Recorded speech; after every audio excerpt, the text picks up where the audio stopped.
성경 말씀 보도록 하겠습니다. 오늘의 말씀은 사도행전 14장 19절로 20절의 말씀입니다. 다 찾으셨으면 우리 한 목소리로 말씀을 읽습니다. 시작. 유대인들이 안디옥과 이고니온에서 와서 무리를 충동하니 그들이 돌로 바울을 쳐서 죽은 줄로 알고 시외로 끌어 내치니라. 제자들이 둘러섰을 때에 바울이 일어나 그 성에 들어갔다가 이튿날 바나바와 함께 더베로 가서. 아멘. 오늘은 저희가 사도행전 14장 19절과 20절의 말씀을 먼저 나누고 우리가 그 뒤에 이어질 말씀들을 다음 시간을 통해서 나누려고 합니다. 옆에 분들과 평안한 인사 나누겠습니다. 샬롬. 2주 전으로 우리가 기억을 거슬러 올라가면 우리가 8월 4일이 되는데요. 8월 4일 설교에 제가 어떠한 저항력을 경험하고 있습니까? 라는 주제로 말씀을 선포했습니다. 그 선포의 말씀 중에 말미에 제가 이러한 표현을 했습니다. 부정의 저항력은 선동이다 라고 제가 선포를 했습니다. 혹시 기억이 나지 않으시는 분들은 다시금 돌아가셔가지고 8월 4일 날 설교 영상을 보시면 제가 그러한 표현을 사용을 했습니다. 비시디아 안디옥에서 말씀이 선포되고 많은 이들이 예수님을 믿었죠.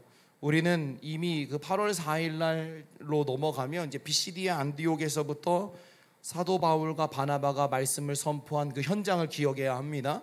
자, 그때 말씀이 선포되어서 많은 이들이 예수님을 믿었습니다. 이때 유대인들의 경건한 귀부인들과 정치가들이 서로가 군중들을 선동해서 그리고 정치적인 힘을 빌려서 바울과 바나바를 박해하게 하고 그들을 그 지역에서 쫓아내는 것에 성공을 했다라고 우리는 말씀 속에서 기억을 하고 있습니다. 그 쫓아냄 속에서 사도 바울과 바나바는 이고니온으로 향합니다.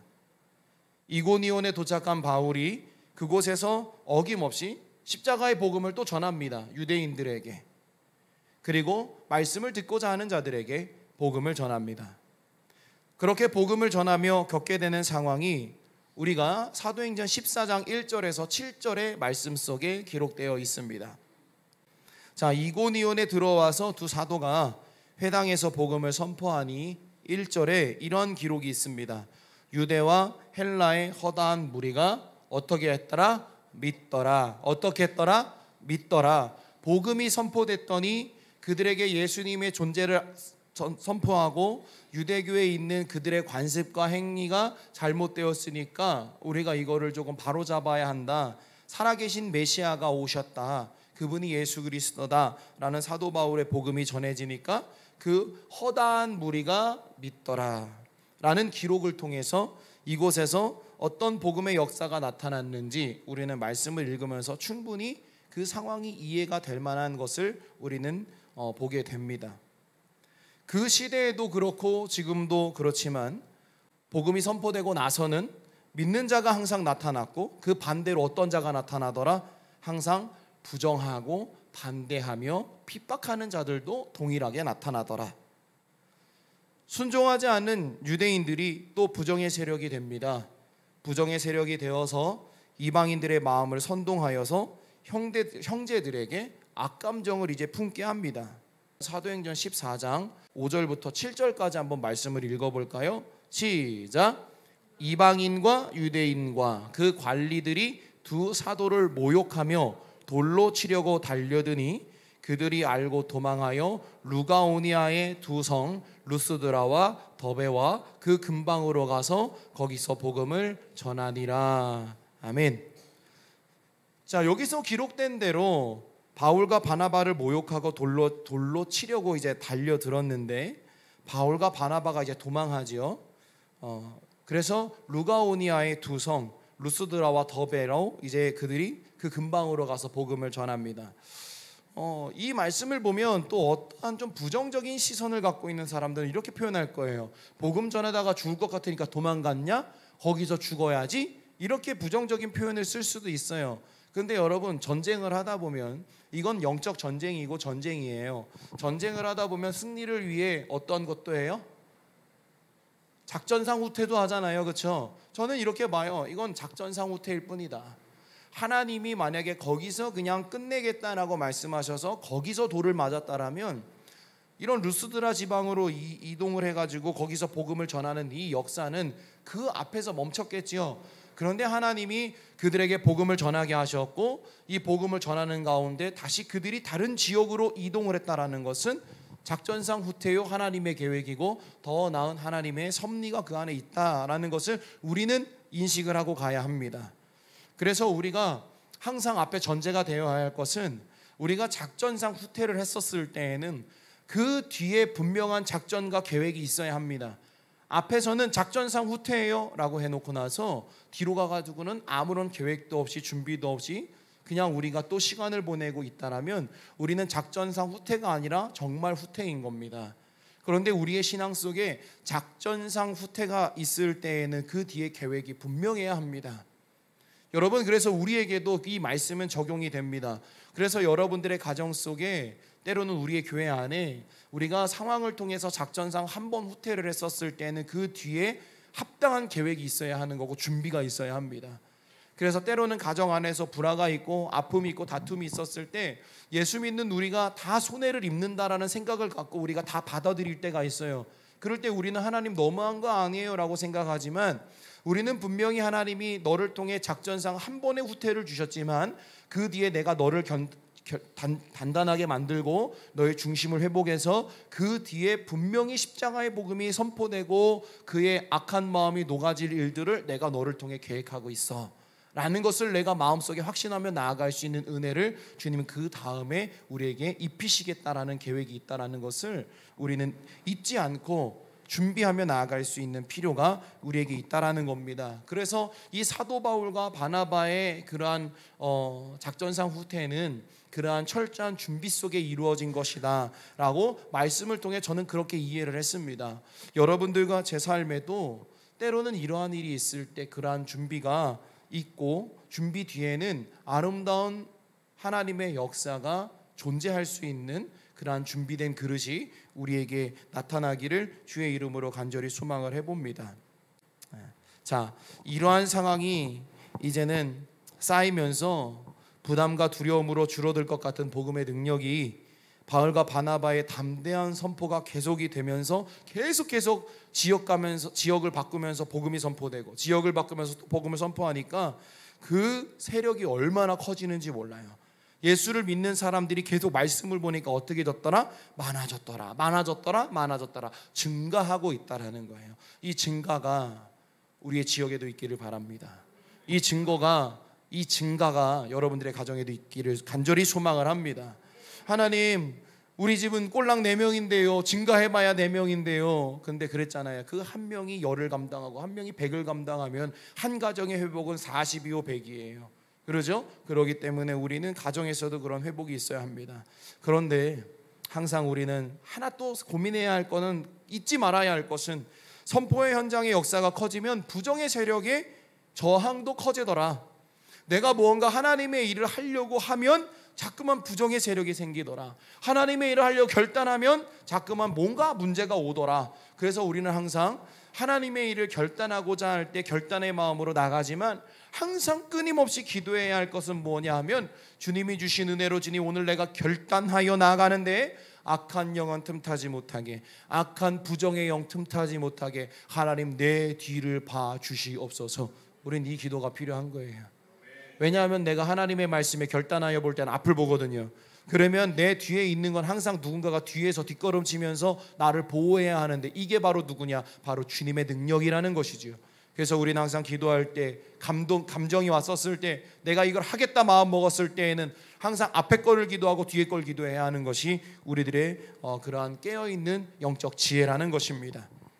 안디옥에서부터 이고니온까지 온 유대인들의 거센 저항의 세력이 루스드라에 영향이 없었을까요? 루스드라에도 똑같이 악한 영의 저항 세력이 또 등장을 합니다. 제가 얘기했죠. 부정의 세력은 뭘 한다? 선동을 한다. 그들은 계속 분위기를 만듭니다. 악한 영혼은 절대 혼자 움직이지 않습니다. 악한 영혼 혼자 움직이면 세력이 약하기 때문에 감춥니다. 계속 감추고 있다가 얘기했었죠. 부정의 세력을 할 수 있는 나의 친구들이 생기면 그 친구들을 딱 모아 세력을 만드는 게 악한 영의 그런 나쁜 행동이에요. 그러니 여러분, 악한 영에게 선동당하지 않았으면 좋겠습니다. 우리는 올바르게 보고 구별할 수 있는 지혜가 있으면 선동 안 당합니다. 악한 영에게 야 이거 아니잖아, 아니야, 무슨 소리야, 너가 잘못 본 거야, 너가 잘못 말씀을 본 거야, 말씀은 그렇게 말씀하고 있지 않았어 라고 이야기할 수 있는 건 깨어있을 때 할 수 있는 거죠. 바울에 대한 이들의 적개심이 엄청났어요. 이들의 분노가 정말 컸어요. 그래서 그들은 길게는 170km, 짧게는 45km가 되는 거리를 그들이 차 타고 올까요? 걸어올까요? 걸어와서 바나바와 바울을 대적합니다. 바울과 바나바에 대한 미움과 증오가 얼마나 컸으면 그렇게 먼 거리를 마다하지 않고 루스드라까지 달려왔을까? 그들의 유대교에 대한 열심이 정말 대단한 것 같아요. 그러나 그들의 열심이 온전한 열심입니까? 잘못된 열심입니까? 잘못된 열심이지요. 왜냐하면 부정의 세력이 되어 저기에 가서 복음을 전해? 그럼 내가 저기에 가가지고 선동을 할 거야. 저기에도 분명히 부정적인 역할을 하는 사람도 있을 거거든. 나는 그들을 신뢰해. 가서 그들에게 야 아닌 거 아니냐? 계속 얘기합니다.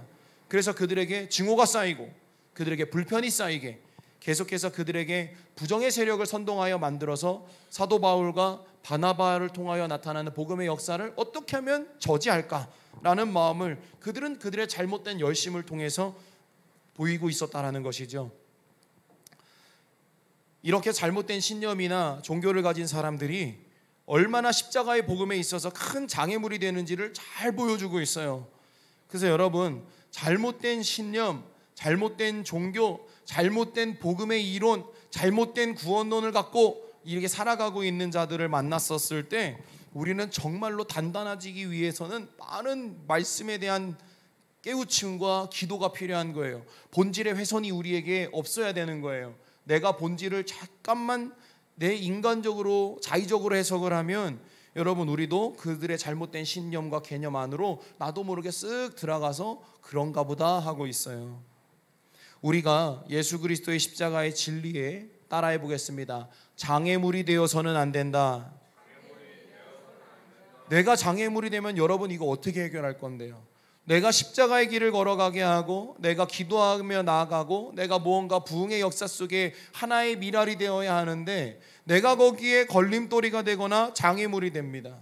심지어 말씀을 선포하는 주의 종이 불편하고 부담되고 짓눌려가지고 복음을 전하지 못하고 온전한 권면을 하지 못하고 십자가의 진리가 이렇습니다라고 외치지 못하는 것은 여러분, 그래 나한테 좋은 얘기하라 라는 그러한 나의 내가 교회를 장악했다라는 그 만족이 아니라 내가 오늘도 죽고 있구나 라는 걸로 이해를 해야 돼요. 그러니 여러분, 말씀을 우리가 너무나 가볍게 봐서는 안 된다라는 것 또한 우리는 이 사도행전 속에서도 참 많은 것을 보게 됩니다. 사도행전을 읽으면 읽을수록 저는 뭘 보게 되냐면 교회가 정말 올바르게 성장하려면 이 사도행전 속에서 나타나는 그 내면에 있는 그들의 세계를 우리가 이해하지 못하면 교회의 성장이 나타날 수 없을 것 같다라는 생각이 들어요. 그래서 사도행전은 1차적으로는 복음, 1차적으로는 메시지에 대한 말씀을 먼저 접하지만 사도행전을 깊이 묵상하고 보다 보니까 뭘 보게 되냐면 십자가의 본질을 찾아가는 우리의 기본적인 삶, 나의 생각, 나의 가치, 내 중심 속에서 일어나는 부정을 다스리는 힘, 내 입술을 통해 나도 모르게 튀어져 나가는 부정들을 다스리는 역사, 이 모든 다스림이 이 안에 담겨 있다는 것을 깨닫게 되더라는 거예요. 그래서 사도행전은 참 우리에게 중요한 말씀이구나 라는 생각이 들어요. 자, 악한 영들은 어김없이 자신들의 행위에 대한 정당성을 위해서 루스드라의 지역에 있는 이들을 선동을 시작을 합니다. 밀접하게 이제 그들을 만나기를 시작하죠. 오늘의 본문 19절을 제가 표준세 번역으로 읽어보면요, 이렇게 말씀이 되어 있어요. 그런데 유대 사람이 안디옥과 이고니온에서 거기에 물러와서 군중을 설득하고 바울을 돌로 쳤다. 그들은 바울이 죽은 줄 알고 그를 성 밖으로 끌어냈다. 아멘. 표준 새 번역은 이렇게 기록을 하고 있어요. 여러분, 여기서 군중을 설득했다라는 표현이 있어요. 사도행전 14장 12절의 말씀을 한번 찾아서 볼까요? 바나바는 제우스라고 바울은 그 중에 말하는 자이므로 헤르메스라 하더라. 아멘. 유대인들은 루스드라 사람들을 같은 말로 설득하여서 그들의 바울과 바나바에 대한 좋은 이미지를 이제 제거하고 오히려 루스드라 사람들과 합세하여 바울에게 돌을 던지게 합니다. 아니 목사님, 왜 이게 기분 나쁜 말입니까? 라고 얘기하겠죠. 근데 바나바와 바울이 뭐라 그랬어요? 바나바와 바울이 그들을 치유하고 회복시키니까 어떤 일이 일어났어요? 그들이 바나바와 바울에게 이와 같은 이름을 표현을 하면서 그들을 신과 같이 여기려고 할 때 바나바와 바울이 옷을 찢고 들어와서 나도 똑같은 사람이야, 잘못 본 거야, 하나님 예수 그리스도만이 유일하신 신이야 라는 표현을 하잖아요. 근데 너네 그때 기분 안 나빴어? 야, 너네가 그렇게 높여줬잖아. 너네가 그렇게 높여줬잖아. 근데 얘네가 아니래, 너넨 기분 안 나쁘냐? 하면서 부정적인 이미지를 심어주고 그들에게 좋은 이미지가 사라지도록 그들이 말도 안 되는 이유를 갖고 많은 유대인들을 유혹합니다. 근데 희한하게요, 분명히 얘기했죠. 그들이 본질적인 깨달음을 깨우치지 못하다 보니까 얘기를 듣고 흔들리는 거예요. 이게 이 사람들만의 모습일까? 아니에요. 우리들의 마음속에도 이 모습이 참 많다라는 거예요. 제 자신에게도 이러한 마음이 많다라는 거예요. 여기에 있는 모두에게도 그러한 마음이 충분히 있을 수 있다라는 거예요. 결국에는 합세해서 바울에게 돌을 던지게 합니다. 19절의 말씀의 말미를 보니까 이렇게 말씀이 되어 있어요. 바울을 쳐서 죽은 줄로 알고 시외로 끌어 내치니라 라고 기록을 하고 있습니다.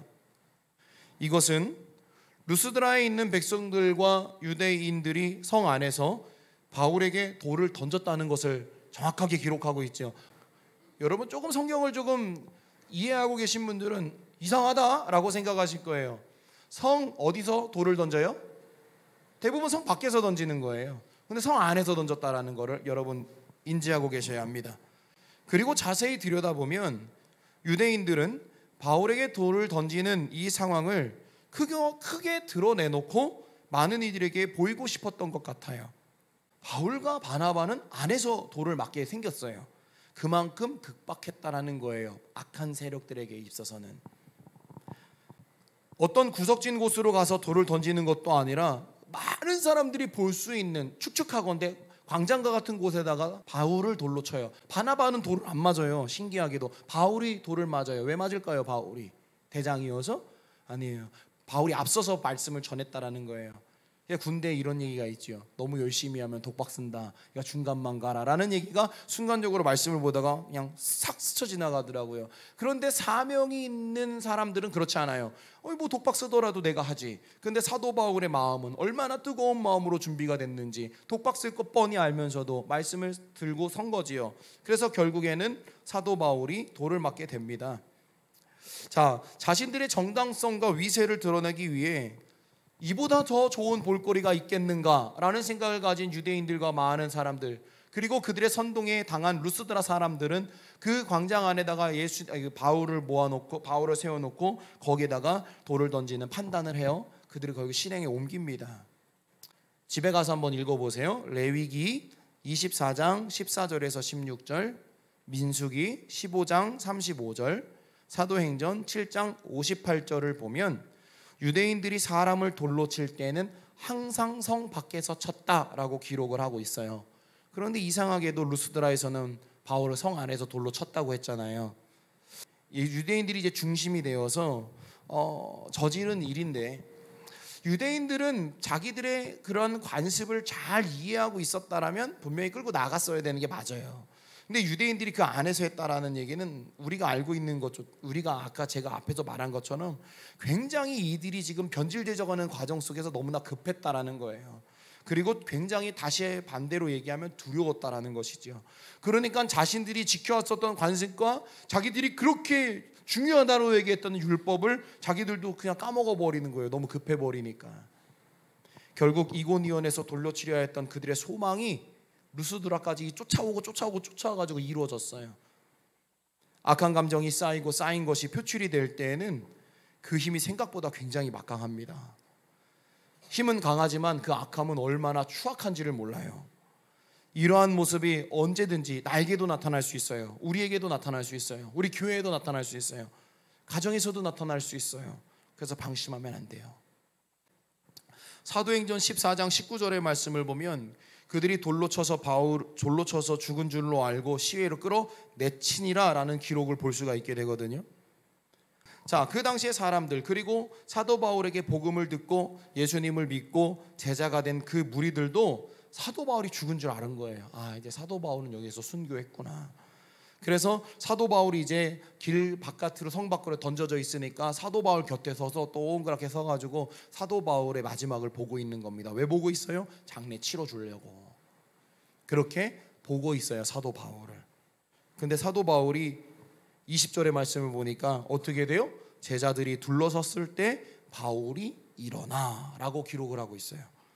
돌로 친 자들의 생각과 달리 그들을 장사 다니기 위해 둘러선 제자들과의 생각과 또 달리 바울이 일어나요. 여기서 일어나로 번역되는 아나스타의 원형 아트스테미는 앉은 자리나 누운 상태에서 일어나는 것뿐만이 아니라 죽은 사람이 다시 일어났다라고 표현할 때 쓰는 원어예요. 여러분, 여기서 우리가 생각하는 게 자, 살았다, 일었다, 손만 까딱까딱 이게 아니에요. 눈만 껌뻑껌뻑 이게 아니에요. 완전히 일어났다라는 거예요. 주님이 나사로야 일어나라 했었을 때처럼 완전하게 일어났다라는 거예요. 근데 그 뒤에 더 충격적인 말씀이 있죠. 20절 말씀 끝을 보니까 제자들이 둘러섰을 때 바울이 일어나 그 성에 들어갔다가 이튿날 바나바와 함께 더베로 가서라고 표현을 하고 있어요. 아니, 분명 돌로 슉 터졌는데 죽은 줄 알았는데 일어났다라는 거예요. 일어나가지고 이튿날 다시 복음을 들고 갔다라는 거예요. 여러분, 이게 말이 돼요? 상식적으로 이해가 되겠어요? 그런데 이 사도행전을 기록한 사람들이 허구를 그냥 기록을 했을까요? 그렇다면 후대에 누군가가 그 상황을 봤던 사람들이 그거는 얘의 착각이요 라고 뭔가 자기도 썼겠지, 사본에다가. 아니에요. 제가 볼 땐 완전히 죽었어요.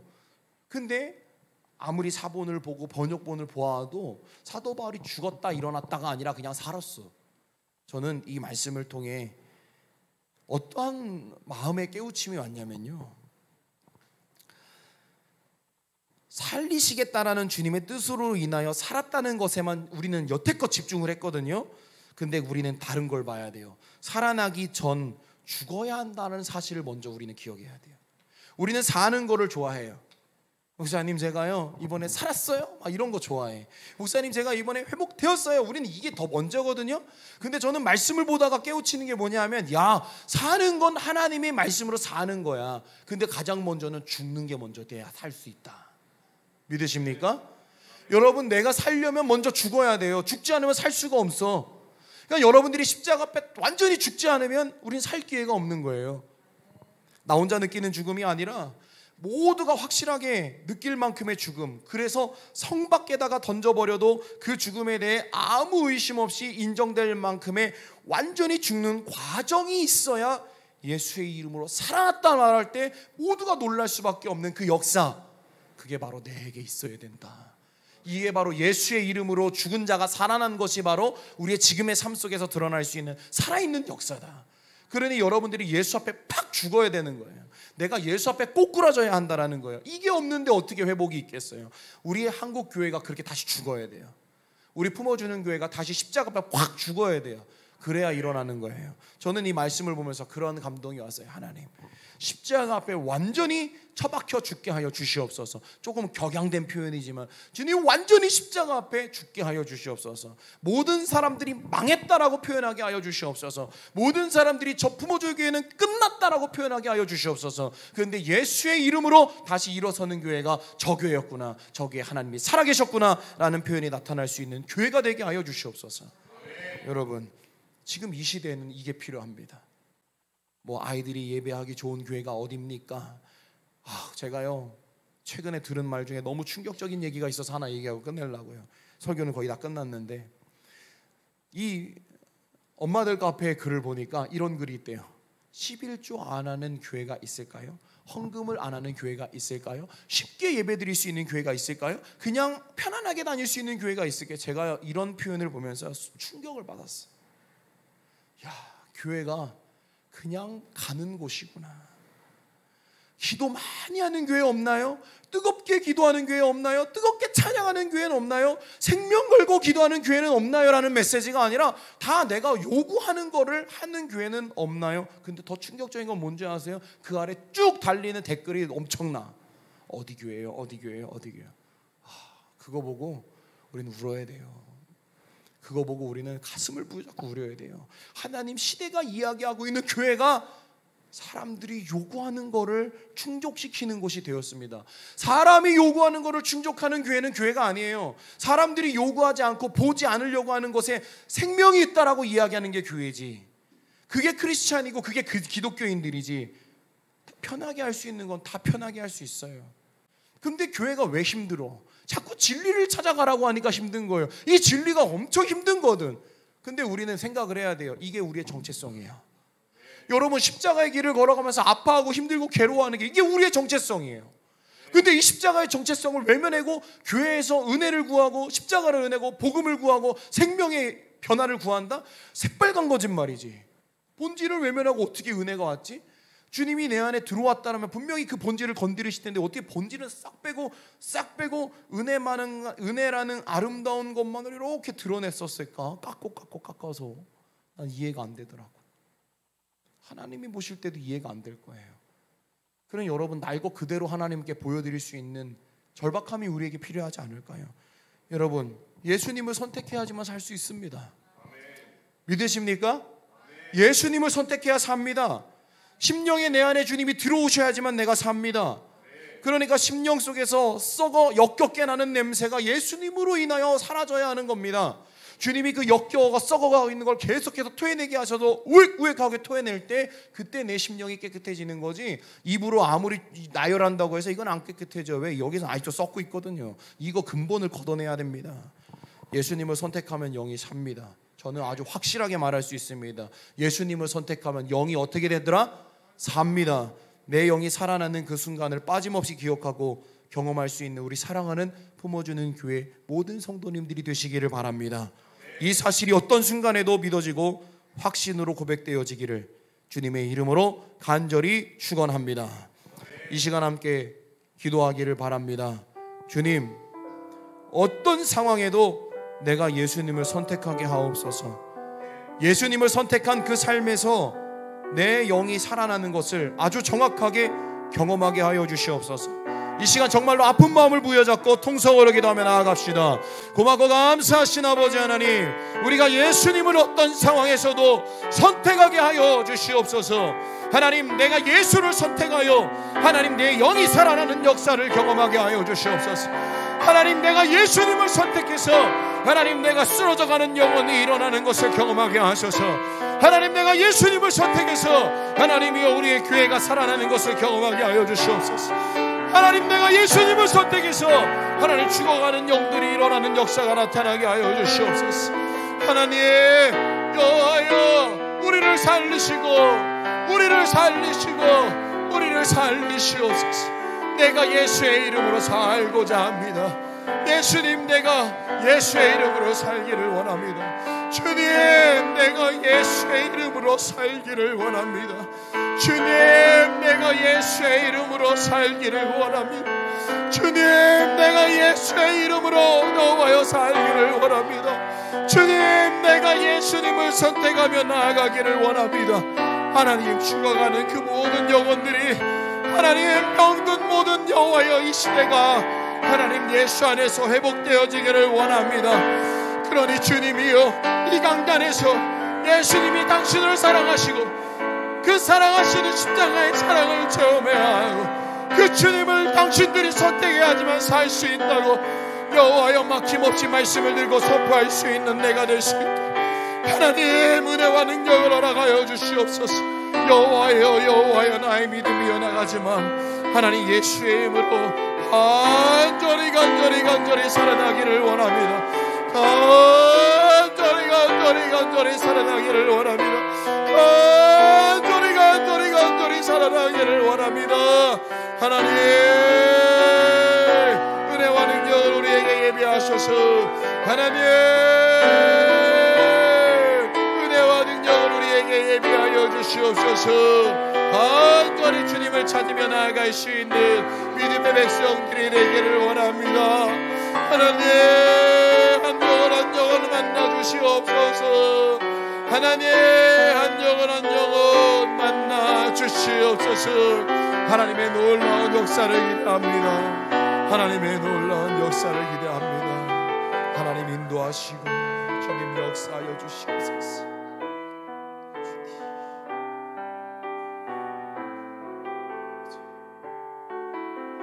기도합니다. 고맙고 감사하신 하나님, 예수를 믿으면 내가 살 수 있다라는 확신의 증거를 갖고 하나님, 우리가 이 땅에서 살아가게 하여 주시옵소서. 예수님을 선택하면 살아나지 못할 것 같은 내 영이 삶을 믿습니다. 간절한 마음으로 주님의 옷자락을 붙들게 하여 주시고, 간절한 마음으로 당신의 다리를 붙들고 엎드려 부르짖을 수 있는 우리가 되게 하여 주시옵소서. 호산나 다윗의 자손이여, 이 죽어가는 영혼을 불쌍히 여기시어 다시 한번 하나님의 말씀이, 성령의 역사가 내 중심 속에 일어나게 하여 주시옵소서라고 매일 주님 앞에 엎드려 구할 수 있는 우리들이 되기를 원합니다. 하나님, 우리 품어주는 교회를 지극히 사랑하시어 하나님이 강단에서 십자가의 본질이 메마르지 아니하게 하시고, 하나님이 십자가의 본질의 선포가 메마르지 아니하도록 주님 이 강단을 지켜주시옵소서. 그래서 하나님이 원하시는 믿음의 백성이 되게 하시고, 여호와여, 세상이 죽었다 표현하지만 살아나는 역사가 나타나는 그러한 귀한 교회가 되게, 그러한 믿음의 백성들 될 수 있도록 하나님 인도하여 주시옵소서. 이제는 우리 구주 예수 그리스도의 은혜와 아버지 하나님의 무한하신 사랑하심과 성령님의 감화감동 역사 내주 교통하심이 예수를 믿고 내 영이 살고자 애쓰는 사랑하는 성도들과 그들의 가정과 교회 위에 이제로부터 영원토록 함께 하옵시기를 간절히 축원하옵나이다. 아멘.